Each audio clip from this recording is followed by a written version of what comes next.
Bismillah ar-Rahman ar-Rahim. Alhamdulillah. Alhamdulillah nahmaduhu wa nusalli wa nusallimu ala rasulil kareem.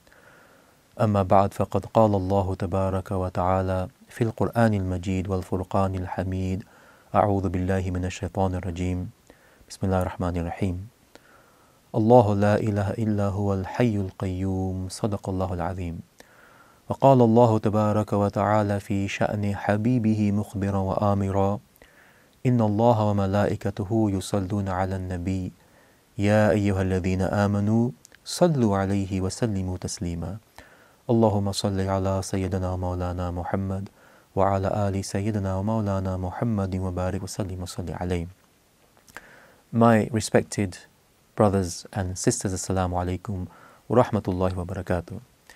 Inshallah, I'll be giving a very short presentation on the proofs of the existence of Allah subhanahu wa ta'ala, because it's a very important and hot topic amongst our people at the moment.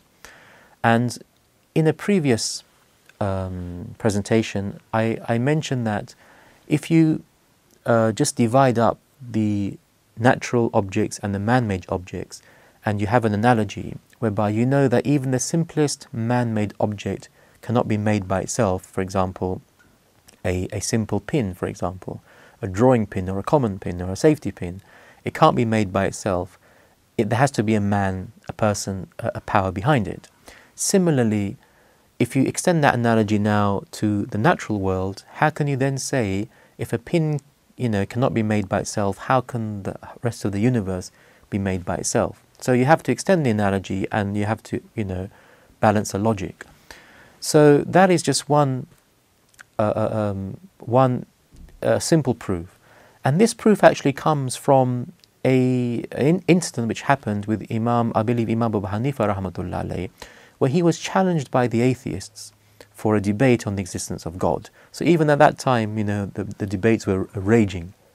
And the Imam accepted the challenge, and loads of people turned up, Muslims, non-Muslims, and the atheists were there.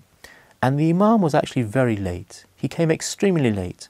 And while they were waiting for him, the non-Muslims were criticizing the Imam, were stamping their feet, and they were saying, he hasn't turned up, we've won this debate by default, etc. And then the Imam actually eventually turned up. And they said, you're such a great Imam, but you're extremely late. He said, yes, but there's a reason. He said, there was heavy rain recently, and to get here I have to cross a river. Now obviously because of the rains, the river was deeper, it was wider, it was flowing faster. So I sat down by a tree wondering, how do I get across this river to this debate? And while I was sitting, the tree became a boat by itself. One of the branches became an oar, which is a paddle by itself. And I thought, that's fine. I got in the boat and I rowed across, and here I am. And the atheists, the atheists were saying, that's a ridiculous story, they said. You're meant to be a great Imam and you say such silly things. How can you tell us a boat is made by itself and a paddle is made by itself? You are saying this to hide the fact that you're late and to hide the true reason why you're late. And he said, you think I'm crazy? Yeah, you're crazy by saying that these things are made by itself. You can't have these things being made by themselves. The Imam goes, yes, I understand that. It's you who don't understand that. I'm just talking about a simple boat and a simple paddle being made by itself. You're talking about the whole universe being made by itself. Who is the more crazy? Who is the more silly? Who is the more illogical? You see? So we know that even the simplest man-made object cannot have been made by itself. Therefore, how can the diversity, the complexity, the vastness of the universe on the micro and the macro level, how can that be made by itself? Now, one of the arguments the atheists use is that, and this in the Holy Quran, that we will believe in God if we can see Him. Now, that's a very, very common argument. But you see, is the atheist then saying we will only believe in something which we can see? Is that what the atheist is saying?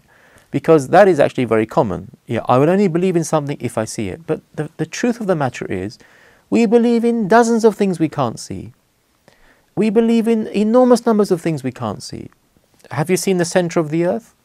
No, you haven't. Have you seen the center of the sun? No. No, but all your logic and all your knowledge tells you the center of the earth exists. Have you seen gravity? I know what you're going to say. You're going to drop something and say, see, look, there's gravity. No. I'm not asking about the effects of gravity. I'm asking about, have you seen gravity itself? And the answer is no, you can't see gravity. You can only see its effects. Have you seen a negative charge? Have you seen a positive charge? Have you seen the building blocks for an electron? I believe, electrons can sometimes be seen now, somehow. But have you seen the building blocks of electrons, i.e. quarks? Have you seen the building blocks of protons and neutrons? You haven't seen these things. Have you seen the building blocks of what makes a quark, the strings? Have you seen that? Have you seen other dimensions? Have you seen the origins of the universe, i.e., have you seen the Big Bang? We haven't seen any of these things, but we believe in them. And my dear brothers and sisters, there are many more things like that. And what the atheist says then says, yeah, we haven't seen these things, but we see the effects of these things. So we say, yeah, we haven't seen Allah subhanahu wa ta'ala, but we've seen the effects of Allah subhanahu wa ta'ala. Who sustains the universe? Who has created it? Who has put the energy in place in the universe? See, the simple law of physics is this. Energy cannot be created or destroyed. Right? Energy is transformed. So, for example, electrical energy goes into a kettle, which heats up the water and becomes thermal energy, which again dissipates into the surroundings as thermal energy, and then it disappears in the atmosphere. So energy is always changed, hence the earth, is warming up, because energy doesn't just, disappear. So we understand that energy cannot disappear. So the universe has a certain amount of energy in it. If you add it up, it's absolutely huge.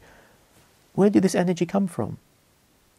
Because energy can't be created or destroyed. And then the atheist says, oh yes, but you know what?